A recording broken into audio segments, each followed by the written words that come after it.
Beneath the crystal waters of a tropical lagoon in the Western Pacific, a team of underwater adventurers search for a World War II wreck, carrying a hazardous cargo sunk by a top-secret weapon. Join the sea hunters as they explore the wreck of USS Mississinewa, a first victim of Imperial Japan's suicide torpedoes, the deadly Kaitan.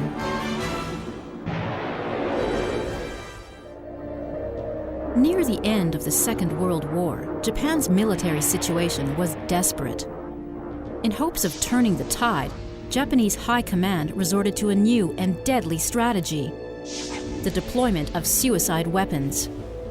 Soon, images of Japanese kamikaze aircraft hurtling into U.S. vessels horrified the world. While the kamikaze struck from the air, the Kaitan, meaning heaven shakers, were being prepared for undersea attack. Essentially torpedoes that carried a human pilot, these suicide submarines were built in the hundreds toward the end of the war. The first Kaitan mission resulted in the sinking of the U.S. Navy oil tanker, Mississinewa, and the loss of 63 American sailors. Over 50 years later, the Mississinewa and its cargo of millions of liters of oil threatens the environment and the health of the people who live in the tropical paradise of Micronesia. Now join us as we voyage to Ulithi to dive the wreck of the USS Mississinewa and search for the remains of the Kaitan that sank her.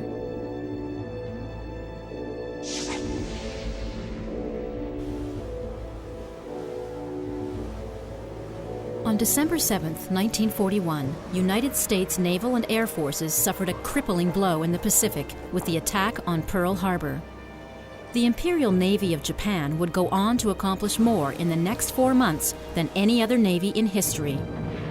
By the spring of 1942, much of the American, British, Australian, and Dutch fleets in that region would be sunk to the bottom of the sea, and as a result, most of the Pacific Ocean, with its numerous small islands, would be under the control of the Japanese.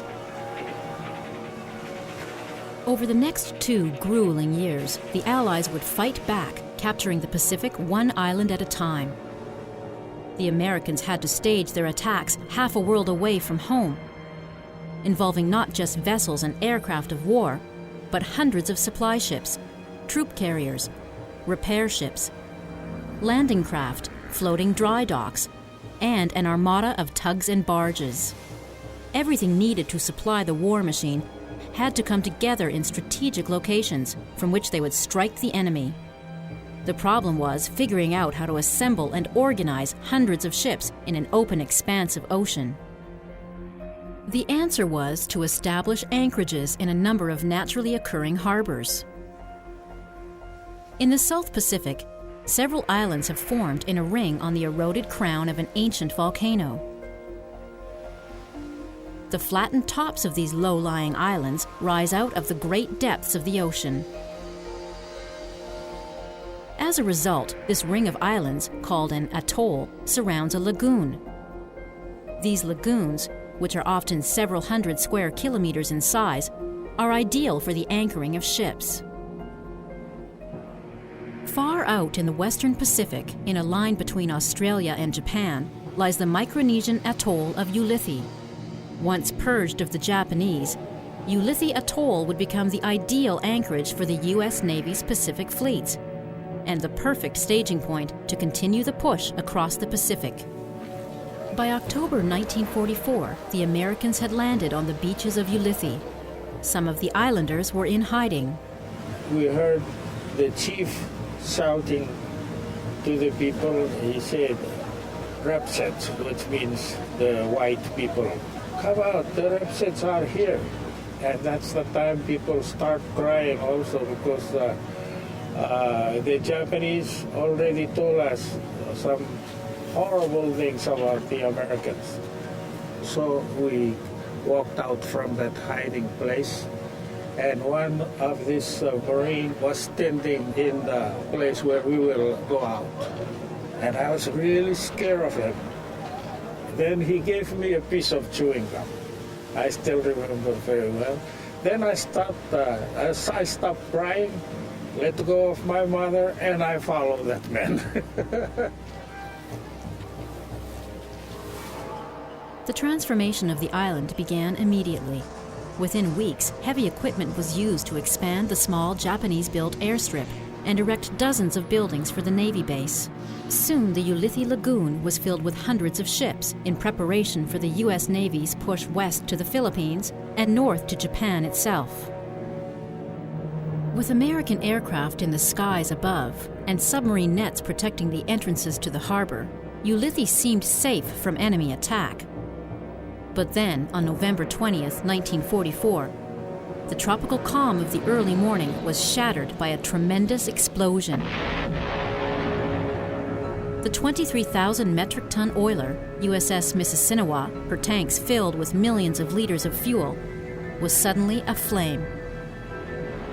Those on board the doomed vessel thought the explosion was due to an accident aboard Mississinewa. There were no enemy aircraft or ships visible on the horizon. Had there been an accident aboard the vessel, or had the Japanese somehow snuck inside the sanctuary of Ulithi? No one suspected that a Kai-10 had brought about the sinking of Mississinewa, for the simple reason that this was the first successful use of the weapon. It was not only a unique event in naval history, but for the Allies a very disturbing new development in the war for control of the Pacific. And that's why the Sea Hunters are here. Our objective is to explore the wreck site and to document on the bottom this singular event, and if possible, locate a remnant of this horrifying new weapon. A weapon that not only destroyed a ship and killed 63 men, but also sent to the bottom millions of liters of oil, an environmental time bomb that had to be defused. Sea hunter John Davis approaches Ulithi by air and lands on the airstrip expanded by the Americans half a century ago.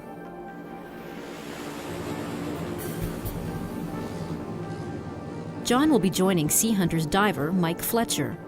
Mike has traveled ahead of the group to reestablish the location of the wreck of the USS Mississinewa. Mikey, John. How are you guys? Good. It's just unbelievable. You drop down, and there it is. We've got a line on the bow right now, and you can see 100 feet, John.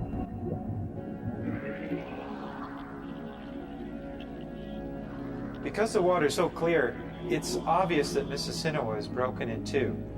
The forward section is lying on its port side, with the deck turned 90 degrees to the sandy bottom, while the after section and the majority of the ship is flipped and twisted completely upside down, with the deck pressed hard into the seabed. Dropping down off the forward section, you come into a no man's land, this huge expanse of torn and ripped material, decks, machinery, and it was somewhere in this area that I think the Kai-10 struck, detonating the fumes and the remaining aviation fuel that was still inside the tank in that area. If there was a section of the Kai-10 that survived the impact and explosion, I thought it might be covered by the overturned wreck. If I could make my way under the Mississinewa, there was a chance that it might still be visible. Pushing under the starboard rail and bulwarks, I made my way under the wreck. We had to eliminate this area first, before we could explore out from under the wreck and around on the sandy bottom. The islands of Ulithi are little more than sandbars that just barely poke above the sea. So much of the islands are just made up of ground-up coral, and as a result, the islanders can't depend on agriculture. They really do turn to the bounty of the sea. And the water teems with fish, every imaginable creature. I had the opportunity to live amongst the islanders in their tropical paradise. With everything that went on during the war on their islands, it must have really had a huge effect on them. Yet, they still maintain a blend of the old and the new. They still practice their stick dance. It's a form of storytelling and a way for them to keep their history. yet at the same time, they've accepted Christianity and have adopted Catholicism.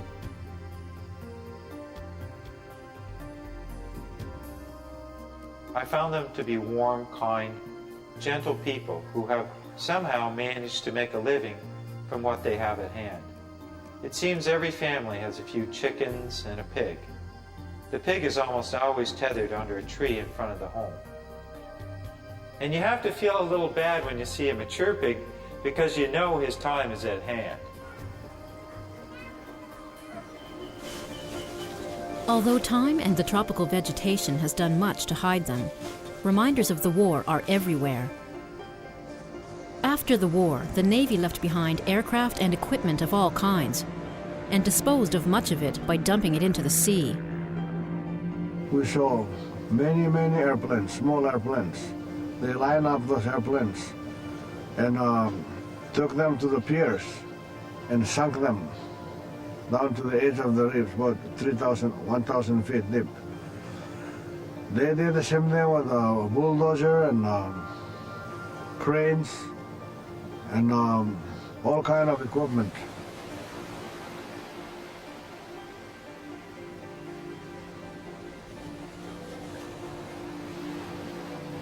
At one point, it was millions and millions of dollars worth of equipment, and now it's Thrown away. yeah. By 1944, Japan's losses had led to a change in their strategy from conquest to desperate defense.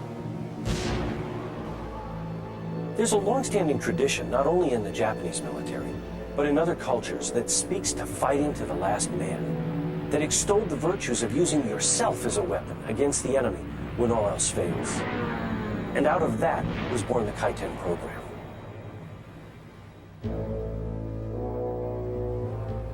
The Kai-10 was a development that saw the wetting of a submarine with a torpedo, basically inserting a man into a torpedo and using him as the mechanism by which to steer and maneuver it directly into the hull of an enemy warship.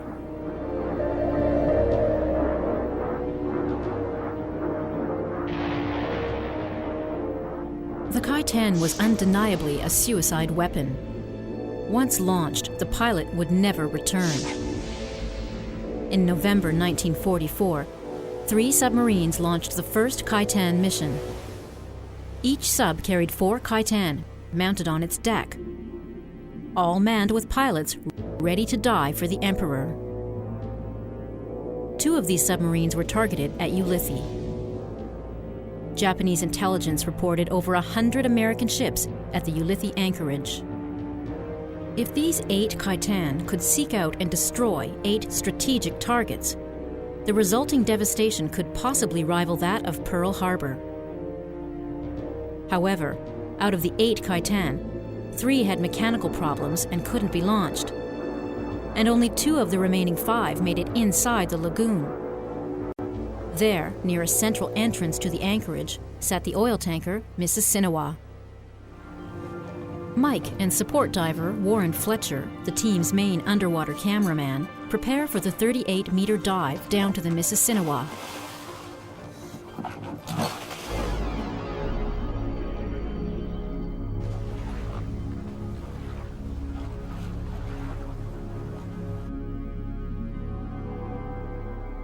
In all my work as a sea hunter, I've never experienced water as clear as what we found on the Mississinewa.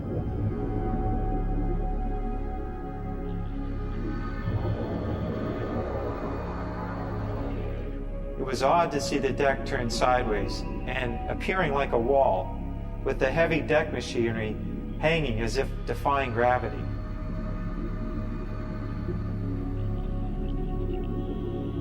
Moving back along that turn deck, I located Mississinewa's forward gun.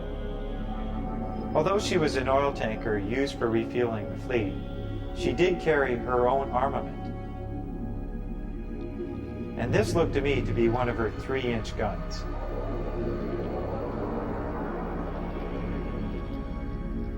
On the center line of the forward deck, you could clearly see an open hatch.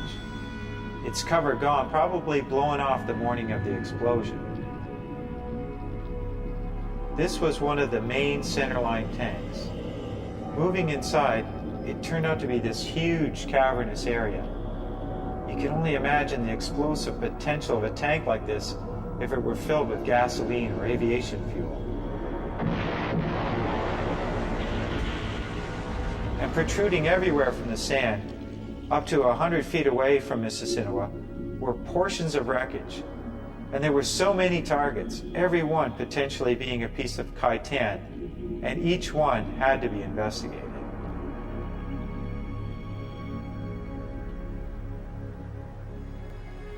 Prior to the voyage to Ulithi, the team explored the Kai-10 exhibit at the Yushuka, the Japanese War Memorial Museum in Tokyo.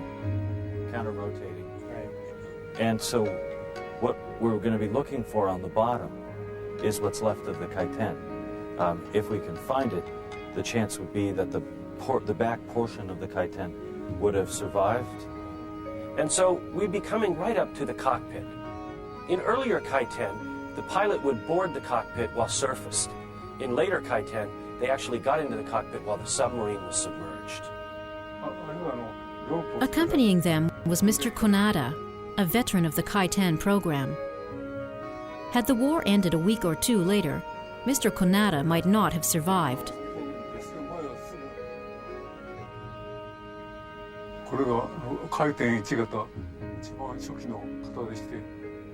Speaking to Jim through an interpreter, the former Kai-10 pilot is able to share his memories of the training for a suicide mission cut short by Japan's surrender.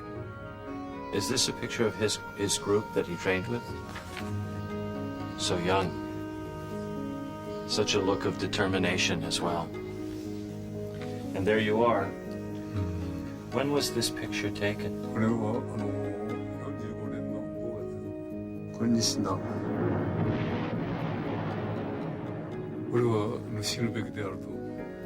I've lost so many friends and my fellow soldiers, and also my other classmen.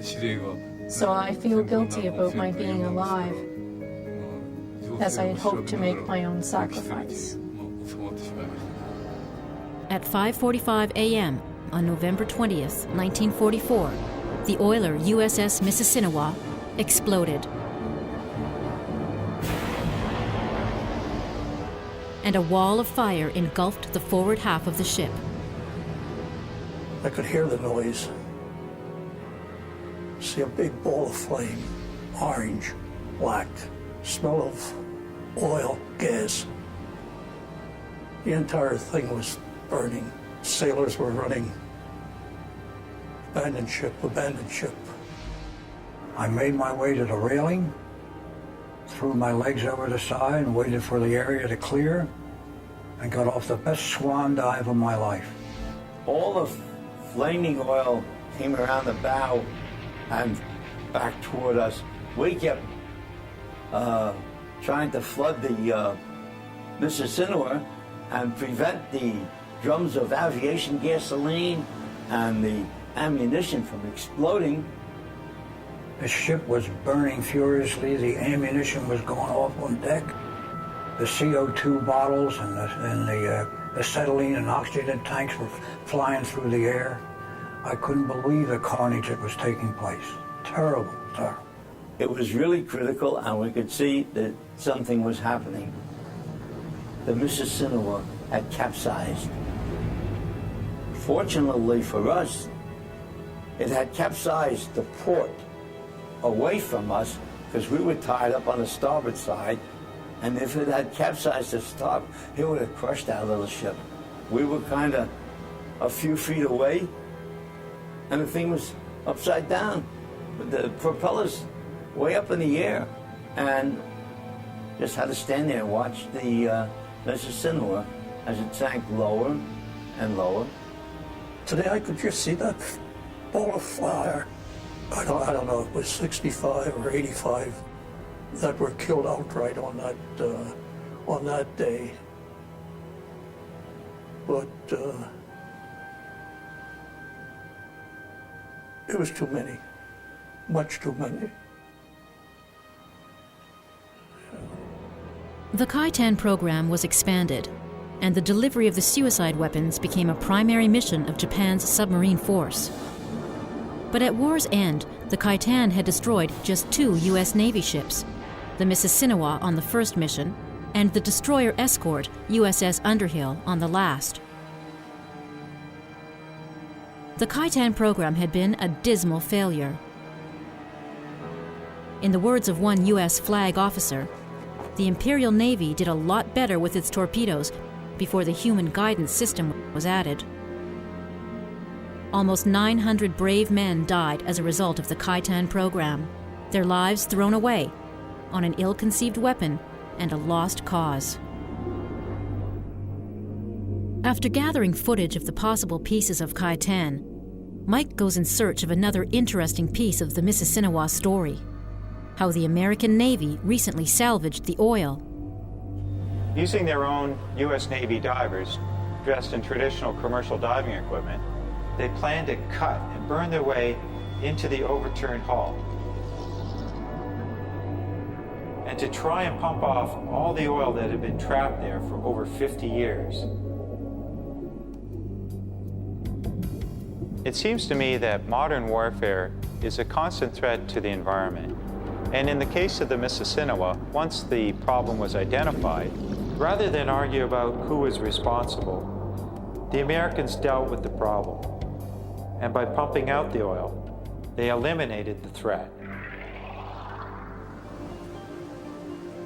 Arriving back at shore, John and Mike receive an urgent message from their friend, Papa John. Typhoon Ijara. It became a typhoon 2 days ago. The winds are blowing above 100 miles per hour. It is moving south of Guam, and we expect it to move north of Ulysses. In an abrupt turn of events, the sea hunters are urgently relocated to higher ground and the security of Yap, where they can safely track the progress of the approaching storm.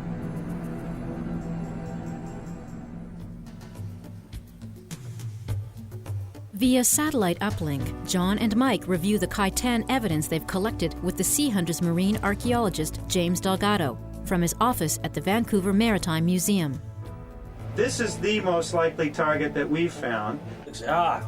This target in image 4. Okay, so I'll Make a note to go back to number 4. Any of these other targets that you think require further investigation, or can we write them off? Yeah, I think we can write off the bulk of the rest of these. All we need now is time and good weather. Instead of things improving, they actually were getting worse. The path of the storm was tracking directly onto Ulysses. And if it were to hit Ulysses, that means that it would also hit Yap. It was obvious that we had to leave.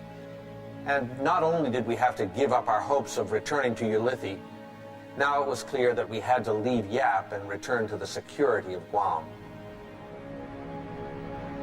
The unpredictable typhoon Kujera swept past the island of Ulysses, barely striking the northern Philippines on its way to Taiwan.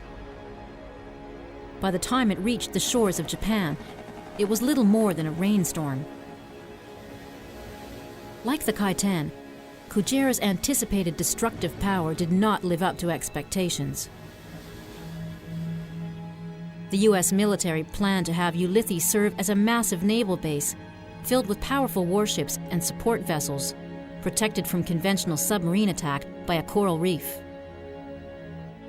The American buildup at Ulysses occurred during the waning months of the war, when the Japanese were too weak to stage a large-scale attack. There would be no massive airstrike, no destructive bombardment from surface forces. As an alternative, and out of desperation, it was planned that 8 Kai-10 would sneak inside the security of the lagoon and, like covert snipers, seek out and destroy their targets. A profound event that could have devastated the Americans. But Ulysses would never be a second Pearl Harbor. Although the Kai-10 pilots knowingly made the ultimate sacrifice, their lives were wasted, not so much on an ill-conceived plan, but by placing trust in a weapon that was completely inadequate. In the end, very little was accomplished. One humble yet proud oil tanker lay broken on the bottom of the sea. 63 of her men dead, scores severely injured, and for over 50 years, millions of liters of oil remained trapped in the overturned hull of Mississinewa. An environmental time bomb that could have damaged a paradise island with its peaceful inhabitants, the innocent victims of someone else's war.